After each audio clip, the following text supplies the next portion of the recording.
आय हाय, मैं तो लुट गई, बर्बाद हो गई। मेरा तो सब कुछ लुट गया। पता है कैसे?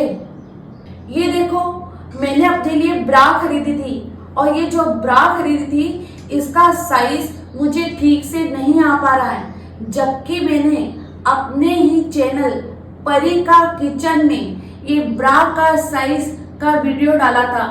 काश मैं वो देख लेती तो ये जो ब्रा का साइज जो है वो मेरे को फिट आ जाता। लेकिन आप ये गलती मत करना।